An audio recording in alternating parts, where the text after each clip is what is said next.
6 p.m. Assalamu alaikum. This is Radio Pakistan. The news read by Karoos Ashraf. First, the headlines. Prime Minister says improved law and order situation in Pakistan has boosted confidence of local and foreign investors. Pakistan has strongly condemned ballistic missile attack on Saudi Arabia. Chairman Senate has asked UAE investors to benefit from investment opportunities in CPEC and Gawada port. World stocks have bounced after 6-week lows on optimism that the United States and China are set to begin negotiations on trade. In Mozambique, 23 people were killed when a truck plowed into a crowd near capital Maputo. A FIFA delegation is in Lahore to expedite efforts for promotion of football game in Pakistan. And now the news in detail. Prime Minister Shahid Khaqan Abbasi says Pakistan has achieved significant economic stability and improved law and order situation has boosted confidence of local and foreign investors to invest in the country. He was talking to a delegation of Mitsubishi Corporation and Diamond Gas International Private Limited, led by Corporation's Senior Vice President Hamidi Endo in Islamabad today. Prime Minister said the government undertook mega energy projects to address energy issues faced by Pakistan. The Senior Vice President of Mitsubishi Corporation and Diamond Gas International thanked the Prime Minister for Pakistan's support to Mitsubishi Corporation's operations in Pakistan and expressed the desire to further expand investment in energy projects. Pakistan has strongly condemned the ballistic missiles attack on Saudi Arabia.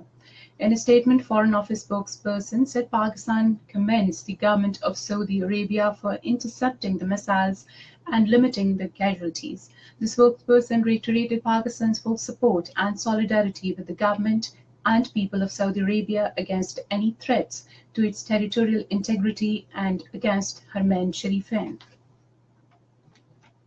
Earlier, Saudi Arabia's air defense forces intercepted 7 ballistic missiles fired from Yemen towards the kingdom. Spokesman of the Saudi-led coalition forces, Colonel Turki al-Maliki, said 3 missiles were randomly fired towards Riyadh city, 1 towards Khamis Mushat, 1 towards Najran, and 2 towards Jazan to target civilian populated areas. He said all the missiles were intercepted and destroyed by the Saudi Royal Air Defense Forces. Chairman Senate Mohammad Sadiq Zanjirani has said Parliament will play its active role to promote cordial relations between Pakistan and the United Arab Emirates. He was talking to UAE Ambassador Hamad Ubaid Ibrahim Salim Al-Zabi, who called on him in Islamabad today. The Chairman Senate said parliamentary linkages would be strengthened and potential for enhancing the economic cooperation would be exploited to further cement the bilateral relations between the two countries. He said UAE investors can benefit from the improved security situation in Pakistan and invest in different sectors, including CPEC and Gawada port, to boost the trade and economic ties. Speaker National Assembly Sardar Ayaz Sadiq has urged upon the parliaments across the world to become influencers through setting the positive migration narrative and embarking on facilitative policy making and legislation. He expressed these views while addressing 138th Inter-Parliamentary Union Assembly in Switzerland. The speaker said that democracy is about developing a new socio-economic culture of mutual respect, understanding, rule of law and accountability. Sardar Ayaz Sadiq said that Pakistan has vast experience of hosting of refugees for decades. He said today more than 80% of the world's refugees are being hosted by the developing countries, which are already facing their own socio-economic challenges. Minister for National Health Services, Regulations and Coordination, Saira Afzal Tarer, says tuberculosis will be eliminated from the country by 2030. She was addressing a seminar organized by Ministry of National Health Services, Regulations and Coordination in collaboration with the World Health Organization and the National TB Control Program in connection with the World Tuberculosis Day in Islamabad today. The Supreme Court has sought a report from the federal government over the fee charged from overseas Pakistanis for identity cards. Hearing a case in Islamabad today, a three-member bench of the Apex Court, headed by Chief Justice Mia Saqib Nassar, said that the overseas Pakistanis should also be given right of vote. Meanwhile, the Supreme Court adjourned the hearing of a case pertaining to dual nationality of government officials till Thursday. The Election Commission has declared null and void the intra-party post of Muttahida Qawmi Movement. A five-member bench of the Commission, headed by Chief Election Commissioner Sardar Muhammad Raza Khan, gave its short judgment in a petition filed by Khalid Maqbool Siddiqui and Kanwar Nadeem Jamili. The Commission also removed name of Farooq Sattar from the convenership of MQM Pakistan. Two terrorists were killed during a search operation in Mohammed Agency today. According to political administration, arms and ammunition, including several rocket launchers, Kalashnikovs, and improvised explosive devices, were recovered from the site. This is Radio Pakistan. In occupied Kashmir, the joint resistance leadership comprising Sayyid Ali Gilani, Mirwais Umar Farooq, and Muhammad Yasin Malik has strongly condemned the atrocities being committed by Indian troops on the Kashmiri people throughout the territory. The resistance leaders, during an extraordinary meeting held at the Haidarpura residence of Sayyid Ali Gilani, deplored that the innocent people are arrested on frivolous charges and detained in different jails, where the youth are being pushed to the wall. World stocks have bounced after 6-week lows on optimism that the United States and China are set to begin negotiations on trade. Morgan Stanley Capital International's World Equity Index gained after a Wall Street Journal reported that Treasury Secretary Mnuchin is considering a visit to Beijing to begin negotiations. China has accused the United States of arrogance after an American delegation rejected UN Human Rights Council resolution brought by Beijing that it said sought to glorify Chinese President Xi Jinping's win-win agenda.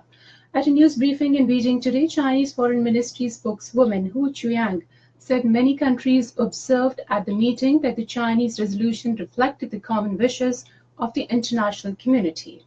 The spokesman said the comments by the US official in Geneva were extremely unreasonable. Russia says rebel fighters have expressed readiness to lay down their arms and leave the Syrian town of Douma near the capital Damascus.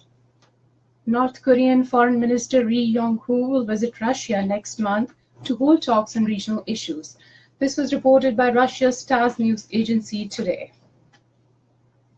The Russian ambassadors to Poland, Latvia, Lithuania, and Estonia were summoned to the foreign ministries of these countries today. This was reported by RIA and TASS news agency, citing a spokesman for the Russian embassy to Poland and a representative of the embassy in Lithuania. The agencies did not give a reason for the summoning. In Mozambique, 23 people have been killed and 30 wounded when a pickup truck plowed into a crowd of partygoers in the neighborhood of the capital of Maputo. In Egypt, voting began for presidential election today to choose between incumbent Abdel Fattah al-Sisi and Musa Mustafa Musa. Polling stations will be open for 3 days. In early hours of the voting, witnesses said turnout was slow. About 60 million people are registered to vote. A delegation of FIFA has arrived in Lahore to expedite efforts for promotion of football game in Pakistan.